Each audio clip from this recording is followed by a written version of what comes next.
Hey there, welcome back to another episode of Coffee Corner. Today is your episode 126, and I'm right here. So today, let's talk about one concept I just learned from one of you guys about, of course, self-development and self-help, and that concept is self-inferiority. It took me a very long time to practice the pronunciation, but you get it. First of all, I really appreciate my friend you there who brought this up to me, and I practiced this myself in my life, and I've solved a couple of problems, and I was very proud of myself. And because of that, I've gained a lot of confidence at work, in my social life as well. So that's why I really want to share this with you guys. But of course, I have a lot of to say. I've been so sick for a very long time, and I'm constantly being on and off because of my toddler. Anyway, so finally we got to this point I can't film this video. Let's just dive in. First, I want to explain what is self-inferiority, which basically sounds like you are not confident in yourself, or you're not confident in your feelings, or sometimes you feel like you're not worth being mentioned or being attention or being the center, or you are not feeling enough for certain things. It sounds like imposter syndrome, but that's how this concept was brought to me. I sometimes feel the same way that when my needs and desires are not met, and I feel maybe it's better just not mention it or just put it away, or maybe they're not important, maybe it's just me thinking too much, those kind of things. Also, when you do things, you feel you don't have the confidence in your ability, or you think this job is not for you because you don't know if you can handle it.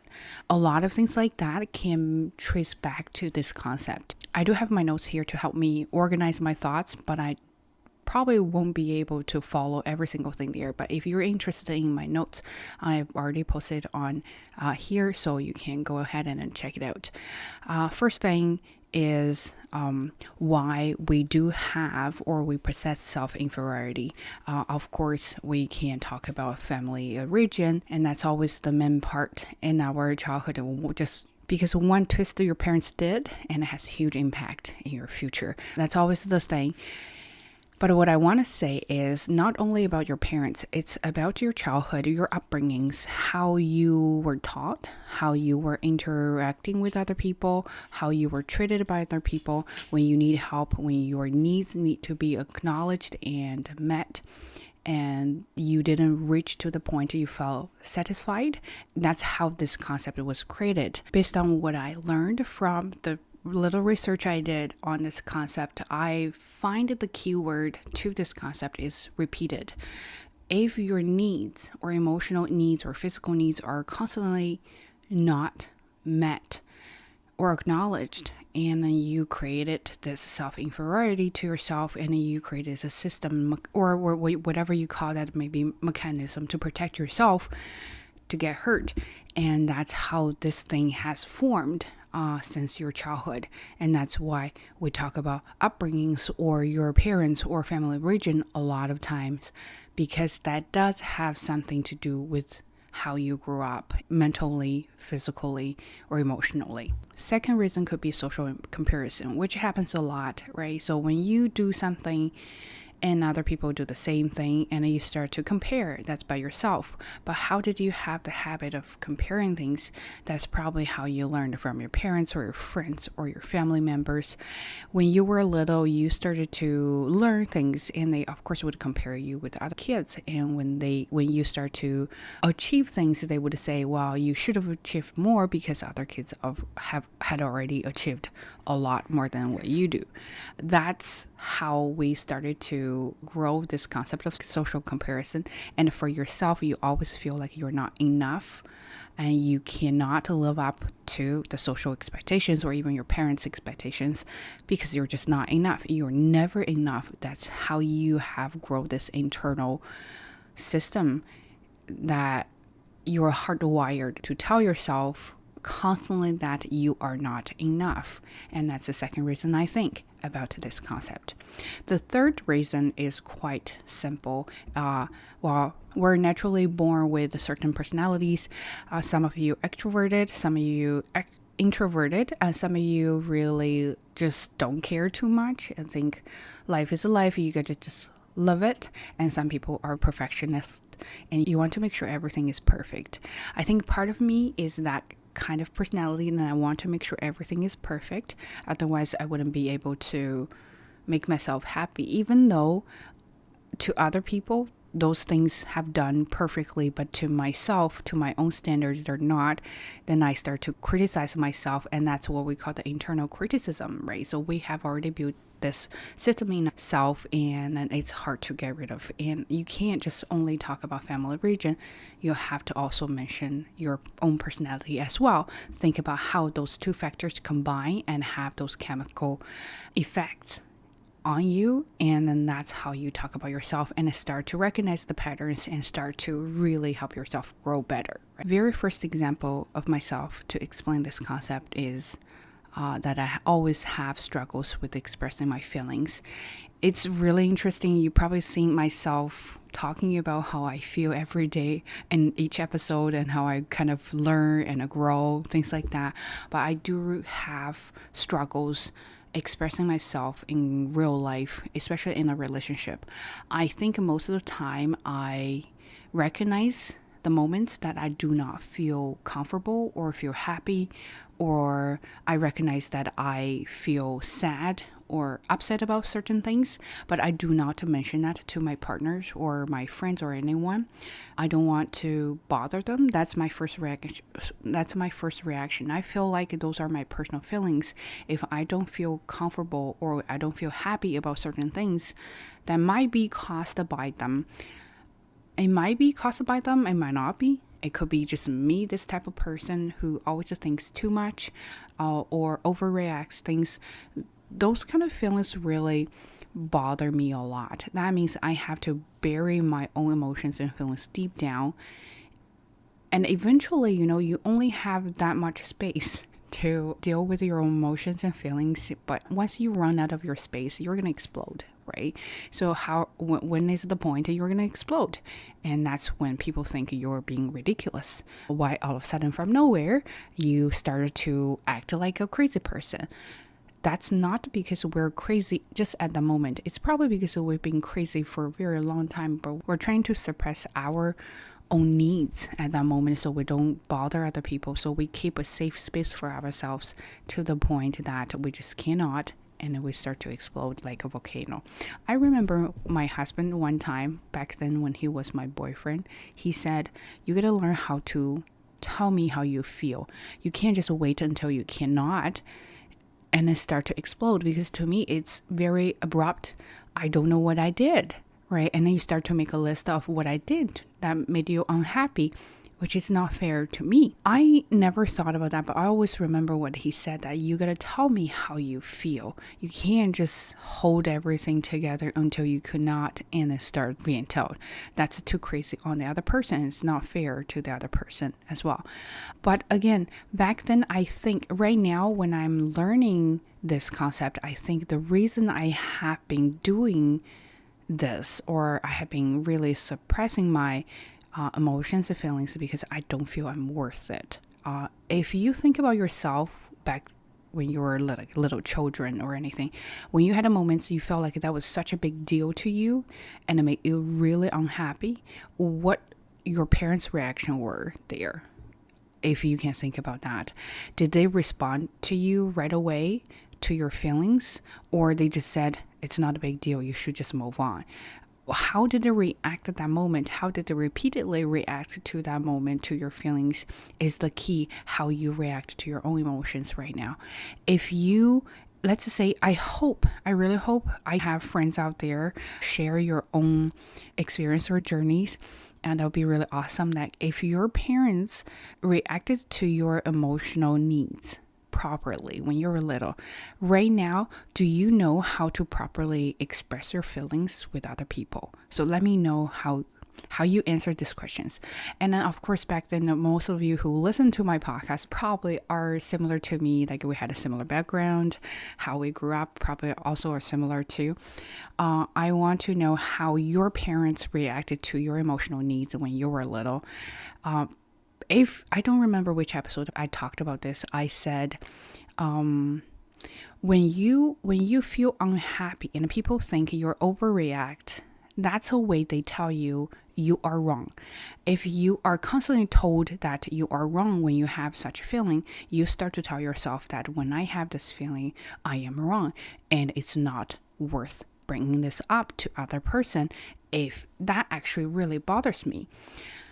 But that's a perfect example for myself. And then at work, sometimes I feel a little bit disrespected by other people, the way they talk to me, probably because they think I'm very young, I'm not experienced, or they think I'm not a native speaker, or certain ways.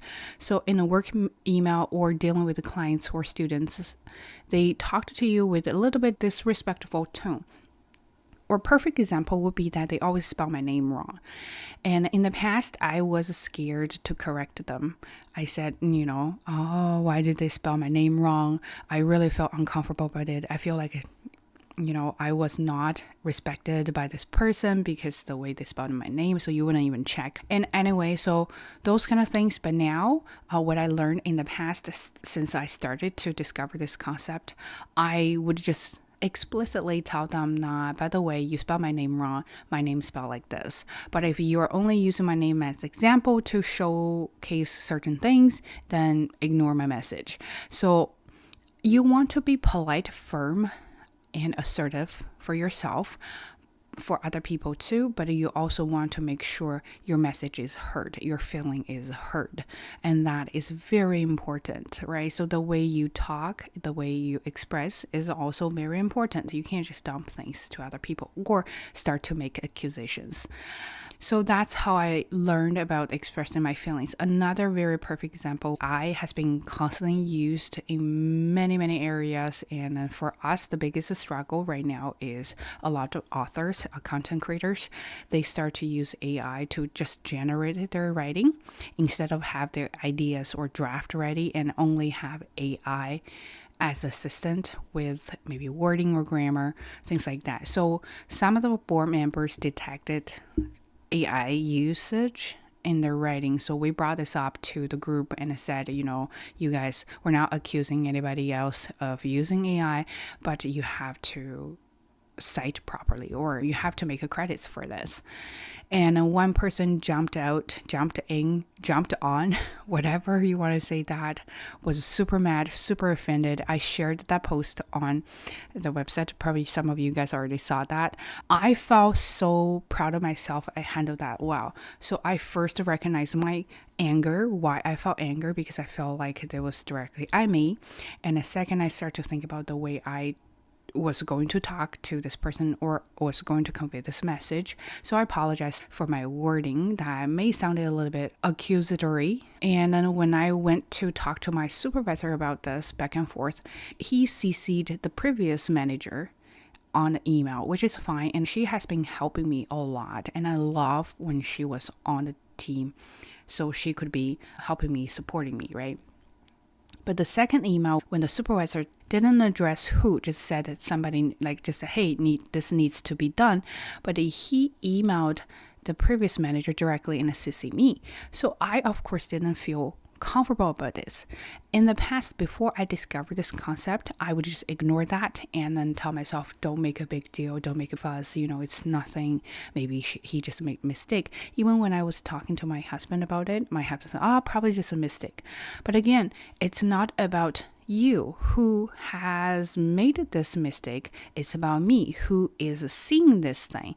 So listeners or readers who perceive certain things in different ways, that's how that matters. If I don't see that as appropriate communication, then it's not appropriate communication, right? If I don't hear your words kindly, maybe your words are not kindly. So that moment as like, you know what, I don't care about what you say.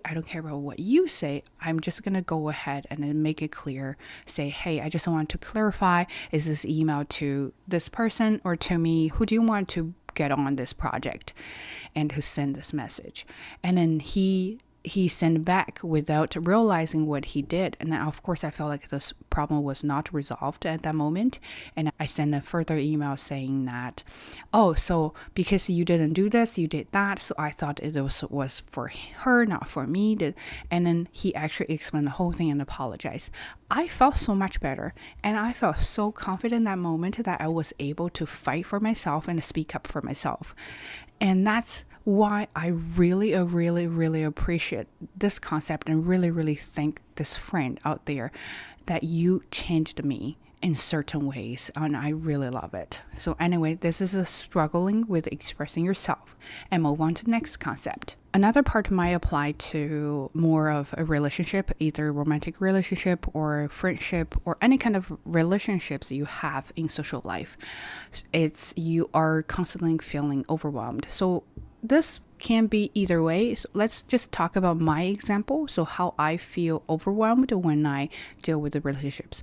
So of course, when two people get together, it doesn't matter if you're parents, your friends, your partners, you live together, you're going to have some frictions there. And when you have frictions, either you think she does or he does certain things in that way that has bothered you, or the other way around. For example, my husband's bad habit is he puts things out there and he never puts things back, right? So he uses it, he grabs it and then put it there and never puts things back. And it bothers me a lot. So I start to talk about this to him as, hey, you got to remember to. But again, you keep repeating this, until to the point you feel like, why am I always talking about this all the time? And you start to think, maybe I should stop talking about this. And maybe you should I just gave up. I just let things be. Whatever you do, I stop cleaning the house. I stop organizing. You do whatever you do. I never thought that was a problem. I felt like that was very natural to me, because when I feel overwhelmed, I will feel my husband is a really bad person. And that habit really bothers me to the point I feel like I should just ditch him. And I should stop mentioning anything and just let him grow bad. Those kind of things, I never really thought about it, but it is definitely not healthy in a relationship. If you are looking for a healthy relationship, like what I mentioned so many times in previous videos, it's about communication. It's mutual, right? So two ways, not one way. If you are only growing, you're the only one who constantly learns and grows, and your partner doesn't do anything, this is not going to help. You have to communicate, and then the other one has to understand and acknowledge your unhappiness. Doesn't matter if your unhappiness is reasonable or unreasonable, at least he or she needs to acknowledge that first, and then we can start a conversation to talk about it. But I think the difficult part in a relationship is once you have the needs and the feelings, you want to talk about it, and people start to think you are being crazy or unreasonable. Instead of seeing you being hurt, they tell you you should calm down and you should just focus on the problem. But at that moment, we don't want to focus on the problem, right? We want to focus on how we feel. We have to have our needs met first. Then we can go to another step. We can take a further step to solve the problem or talk about the problem or whatever way you want to do. But first, the thing you need to, my needs, especially my emotional needs, should be seen, right? So that is a very difficult part about this. But because your emotional needs or emotional feelings are not seen at that moment constantly, then you start to just give up. You give up this relationship. You cut off everything. One of my example, probably many of my examples are, it's very common. I had a couple of friendships in the past, but it all ended really ugly. It was because we didn't agree on certain things. We had arguments, we had conflicts. I didn't know how to deal with this relationship. I felt overwhelmed. So my first reaction is cut off everything.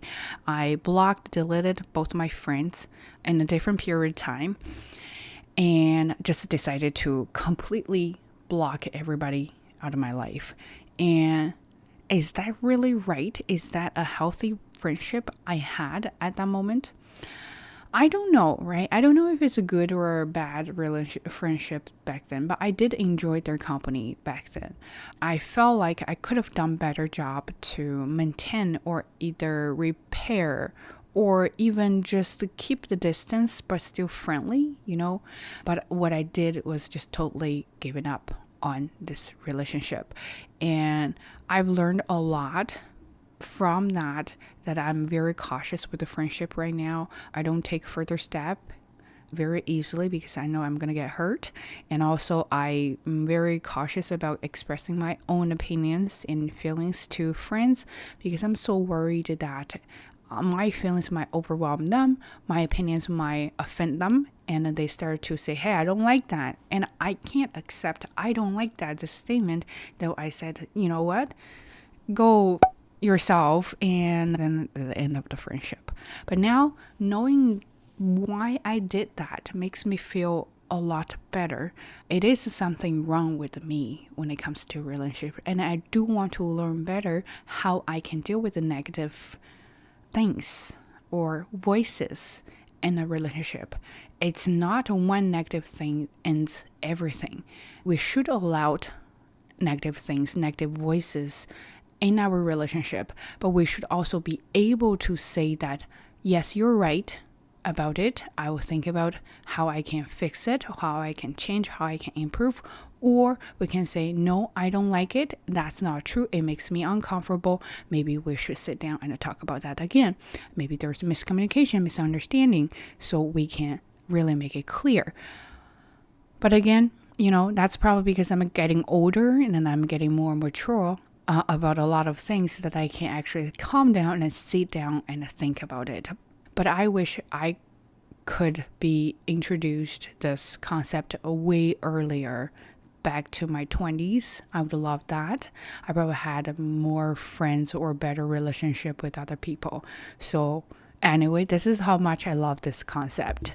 So let's move on to next one. Next one, I do want to talk about confidence. Everybody talks about confidence. Confidence doesn't come from nowhere. You have to figure out why you don't have confidence. Why some people are so pretty, physically pretty, and they're not confident in their appearance. Or some people are very outstanding academically, and then they still think they're the dumbest people in the world. So those are the things we really have to think. Myself have to really think about it. I still remember back when I was in university, my friend said, I never understand why you're not confident. You are tall, you're lean, and you have a fair color skin, and you're pretty. So why are you not confident in yourself? I'm like, everything you said sounded nonsense to me because I never thought about myself being tall. I think tall was really bad. Girls were not supposed to be that tall.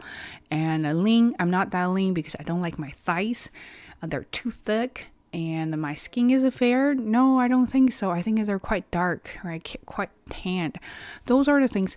And then I start to wonder now, why did I criticize myself so much back then? And even though, and I don't know if you have this feelings that you take pictures a couple years ago, that moment you look at your picture, you said, this freaking ugly person, who is she?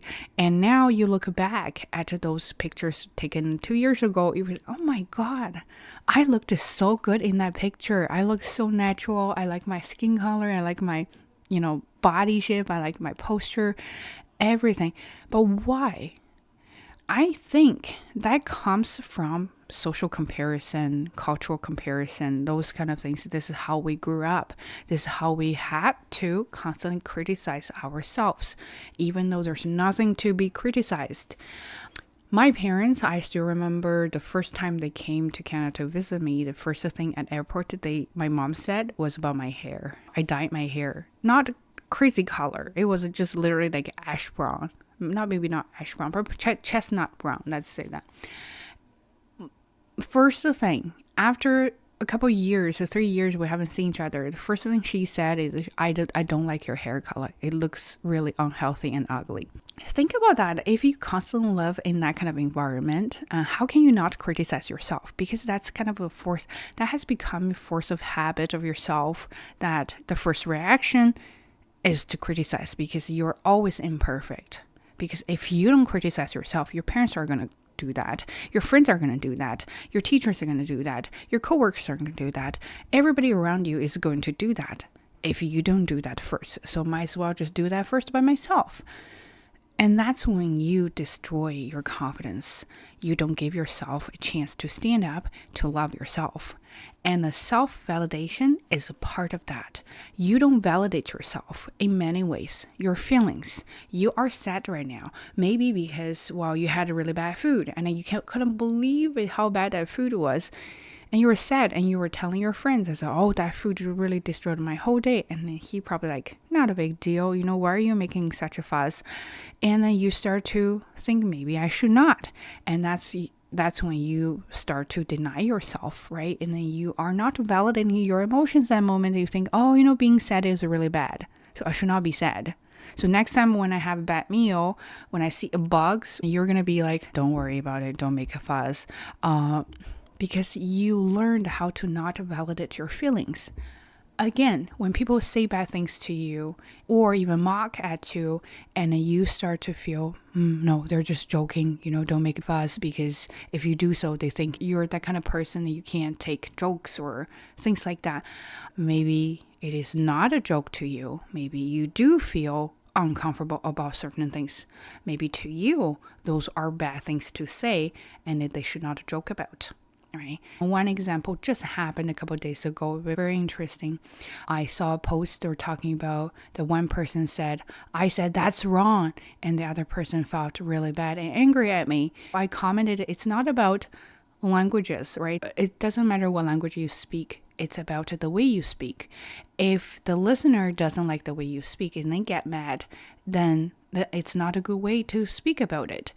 And if you think, well, it's just my way to speak about it, then you should not be mad at other people who are mad at the way you are speaking. You can't change what other people think about how you say. The only way to make it happen is if you want the other person to get things done, you better do the pleasant way. So the other person can get things done for you, right? But this person who commented on my comment says, well, you've been abroad so many years, you don't know how to talk to people. So I did this, and then that's just being fragile or making a thing. I'm like, maybe not. Maybe as a listener, I don't think it's nothing. I think it makes me uncomfortable, so I want to voice it. But now I have the gut to say how I feel. I can voice my feelings that moment because I have the confidence, because I practice a lot. So I have the courage to say, yeah, it is uncomfortable to me. It does make me feel upset. So maybe you should stop it. And that's a first step to validate my feelings by taking action to speak up for myself. I think a lot of us are focusing the confidence in appearance or physical, or more of a physical level. But when I think about confidence, I'm thinking about how I can protect myself, especially to speak up for myself. That's one step to protect and one step to gain confidence.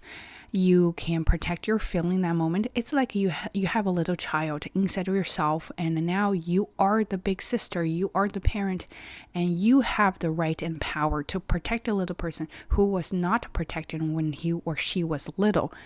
When you can protect that little child inside of yourself, you are confident and you will have the confidence. I think that is more important than being confident in how you look. And that's my honest thought about this. I might get a little bit emotional about it anyway. So let's move on to next part. Okay, this is the last part about this talk. It's about solutions. Maybe I should not call that solution, but more of practice.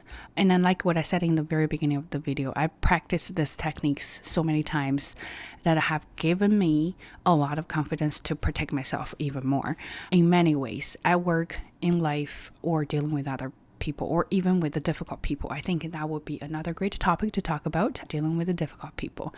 I think first thing you should do once you have a certain feelings or needs that are not met, you should acknowledge that. Don't let it go. Don't let it slip.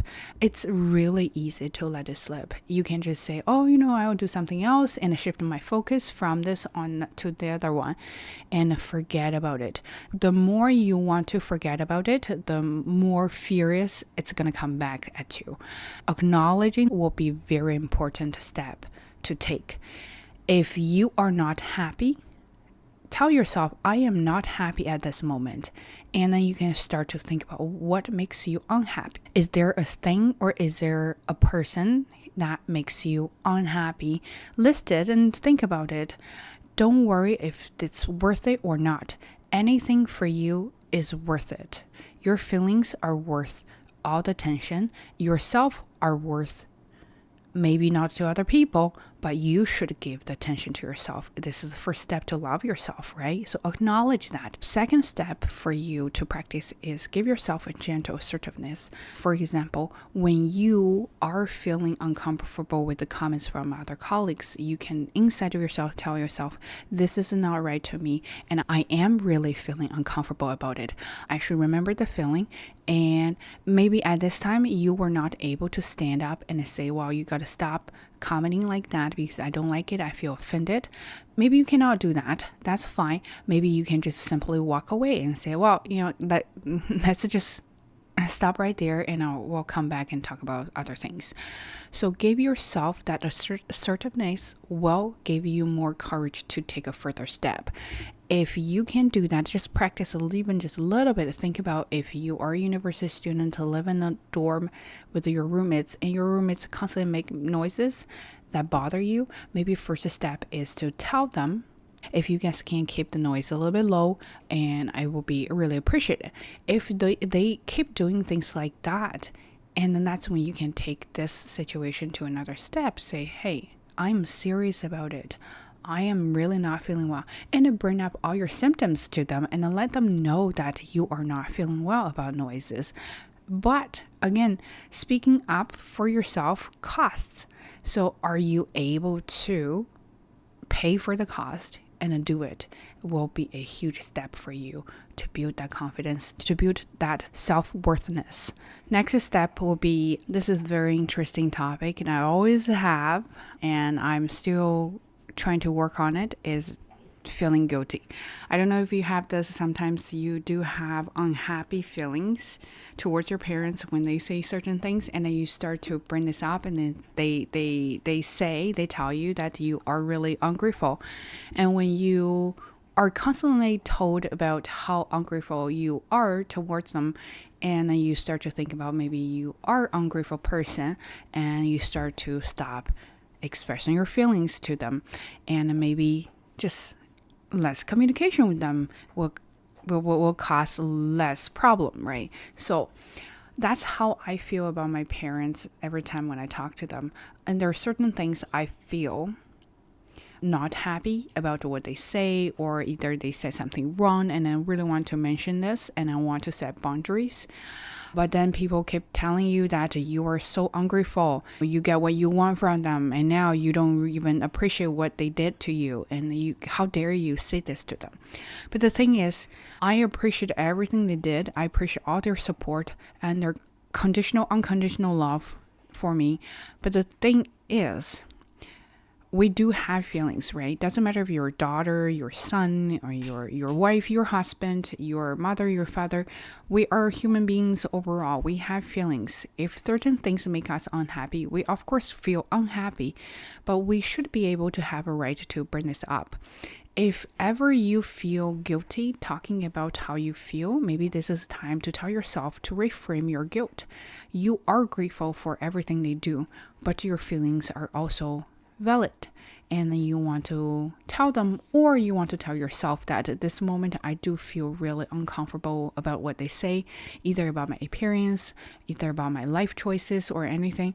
I listened to them, I really thought about it, but I still felt it was a little bit unfair to me, and maybe this is time you can sit down and have a conversation with them. Or if you won't be able to have a conversation with them, and you can have a conversation with yourself to say, well, I do feel guilty about telling them, or I do feel guilty about having such a feeling towards them, but those feelings are legitimate, and I do feel that, and I want myself to know nothing wrong with it. It does exist. Maybe I'll get over it at some point, but not this moment. I will remember the feeling, I will learn, and next time I will improve, or maybe I'll find a different way to talk about it. But should you not feel guilty at the moment when you have certain feelings? Because feelings are real. So that's what I learned about this. Okay. Next point is communicating clearly and promptly. Like what I said in the beginning or in the middle of the video, I said I always wait until I'm so frustrated to the point I just let it go. Don't wait. If you do have such a feelings, even it's constant feelings you have towards certain things or people, you should make it clear to other people. If you cannot, journaling is the best way to record your feelings, to acknowledge and validate your feelings. Write them down. Those are real. And when I write down those feelings, I tell myself that moment I'm super mad and I have crazy thoughts about those certain things. But after that, after my feelings are seen, I feel a lot better and I start to calm down and I rethink about the situations and my feelings and decisions, and I come up with a totally different conclusion, and that really helps me a lot. So don't wait if you feel frustrated. And the next one will be self-validation. You have to tell yourself you are real, your feelings are real. You feel this way for a certain reason, right? Do you feel this way? If you feel this way, then it's real. So you should tell yourself and then validate your feelings. And the last one, I promise you this will be last one, is to recognize your negative self-talk and argue back. I know it's really funny. It's like a lot of fights inside of your brain. If you do have negative self-talk about your feelings, let's say I should not have these feelings, this is wrong to have that, or it's ridiculous, people are going to think I'm crazy when I have these feelings or emotions, and you should tell yourself, let's walk through this and see why I feel this is wrong, this is unreasonable, and this is ridiculous, right? Can you find evidence, proof to back up your statement for your unreasonable, ridiculous feelings? If you cannot, then maybe it's not unreasonable and ridiculous. Maybe it's legitimate. I find that very interesting. And back to my own examples, when I felt disrespected in that email, I did tell myself, my first self-talk was, I should just put it off. It's really not a big deal.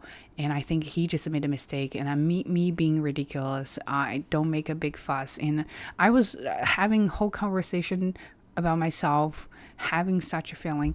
But then I start to think about all the evidence, why I felt this way, why it was bad. I couldn't find any proof that my feelings was bad, and then I start to really draft my email and then clarify my thoughts and of course my projects, the steps I need to take further, and then I made it happen and I made it clear and I feel really comfortable. I feel just wonderful, right? But that's a great step to take. I know a lot of you probably are similar to me and have similar personalities, similar family backgrounds, and maybe similar ways to deal with the people. It is not easy to take the first step, second step, or anything. But I think it is important to acknowledge this concept and to learn yourself and discover that why at certain situations, at certain times, you feel this way, good or bad, or you feel frustrated, overwhelmed, good or bad. Learn yourself first. Know yourself first. Be that kind of parent you want your parents to be. And to know the little kid you wanted to be known when you were little. And protect that little kid. Right? Cherish the little kid. Give a little hug. Give a little kiss. And tell the little kid, you're fine. You're okay. I'm here for you. Right? So try it. I'm here for you.